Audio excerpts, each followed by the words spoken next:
विक्की कौशल की आने वाली मूवी छावा का ट्रेलर आ चुका है और ये पूरा ट्रेलर किसी मूवी से कम नहीं था, क्योंकि इसमें दहाड़ है जीत की जो पूरे बॉक्स ऑफिस के नंबर को जला देगा, जैसे कि तानाजी ने किया था।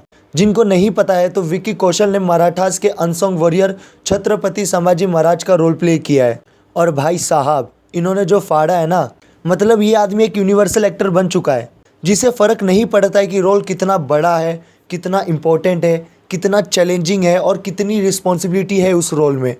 बस ये बंदा सो के उठता है, कैरेक्टर को शिद्दत से निभाता है और बिल्ली के साथ सो जाता है। इस ट्रेलर के अंदर विक्की कौशल का डायलॉग कम और चिल्लाना ज़्यादा है, क्योंकि मूवीज़ के मेकर्स को पता है अगर ये बंदे का चिल्लाना लोगों ने देख लिया तो मूवी का थिएटर हाउसफुल रहेगा। He is so good man. तो ये मूवी छत्रपति संभाजी महाराज के ऊपर होने वाली है। छत्रपति संभाजी महाराज की लाइफ पे ये मूवी बेस्ड है, लेकिन ये मूवी छत्रपति संभाजी महाराज और औरंगजेब को लेकर होने वाली है, क्योंकि औरंगजेब कोई छोटा मोटा मुगल एम्परर नहीं था। उसके पास दिमाग भी था और सेना उससे बड़ी, लिटरली पूरे नॉर्थ वालों की उससे फटती थी। लेकिन जब बात आती है छत्रपति संभाजी महाराज को लेकर तो यहाँ पे 100 औरंगजेब भी छोटे लगते हैं, क्योंकि उनका ऑरा एक अलग ही लेवल पे था। क्योंकि छत्रपति संभाजी महाराज बहुत ही ज़्यादा इंटेलिजेंट थे और उनका माइंड और विज़न एकदम तेज़ था। मैं यहाँ पे गलत हो सकता हूँ, लेकिन शायद से उन्होंने 14 वर्ष की उम्र में खुद की एक किताब लिखी थी, वो भी संस्कृत में। वो इतने ज़्यादा इंटेलिजेंट थे कि उनको बहुत सारी लैंग्वेजेस बोलनी आती थी और उनका दिमाग जितना ज़्यादा तेज़ था उतना ही ज़्यादा वो बड़े योद्धा थे। उन्होंने अपनी लाइफ में 100 से भी ज़्यादा वॉर लड़ी है और उसमें से उन्होंने एक भी वॉर नहीं हारा, एक्सेप्ट वन जिसे हम नहीं छेड़ेंगे। Spoiler alert. और छत्रपति संभाजी महाराज एक अनसंग वॉरियर क्यों है? क्योंकि सिलेबस में सिर्फ मुगल है। क्या तुम गेस कर सकते हो कि औरंगजेब का रोल किसने प्ले किया है? None other than Akshay Khanna. ये बंदा जब किसी कैरेक्टर में घुसता है ना, तब लोगों को सिर्फ इससे नफरत होती है, और जितनी नफरत लोग इनके कैरेक्टर से करते हैं उतनी ही रिस्पेक्ट इनकी एज एन एक्टर है।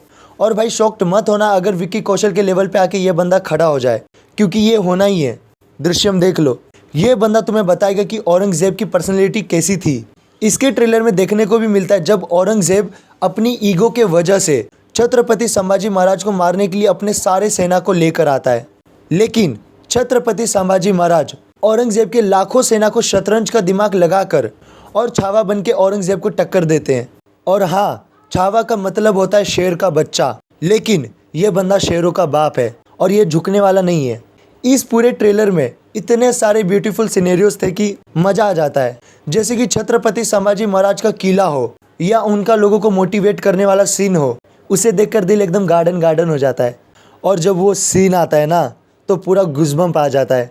लिटरली इस सीन में जब तुम ध्यान से देखोगे ना, तब तुम्हें पता चलेगा कि सारे के सारे सेनाओं को दरबार में बंद कर दिया गया है, जहाँ पे हिलने तक का जगह नहीं है और उधर उनको लड़ाई करनी है। इतने सारे लोगों को मैनेजमेंट करना मतलब पहाड़ को माचिस की तीली से तोड़ना।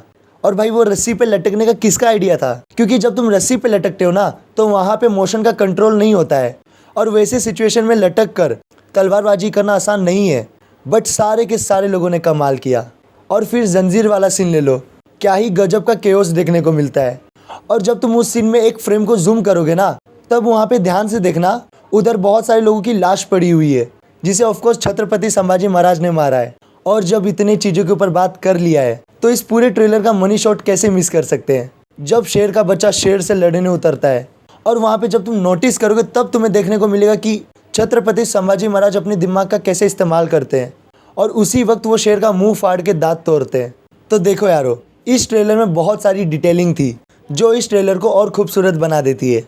लेकिन इस मूवी की जो कास्टिंग है ना, वो परफेक्ट है।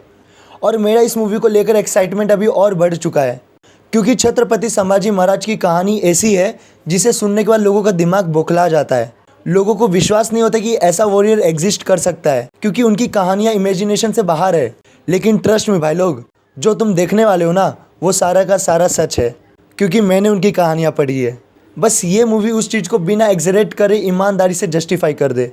तो बस दोस्तों, आज के लिए इतना ही। अगर ये रिव्यू जरा से भी पसंद आया तो लाइक जरूर करना एंड सब्सक्राइब। एंड फिर मिलेंगे, तब तक के लिए रतन जी का टाटा और मैं बाय बाय।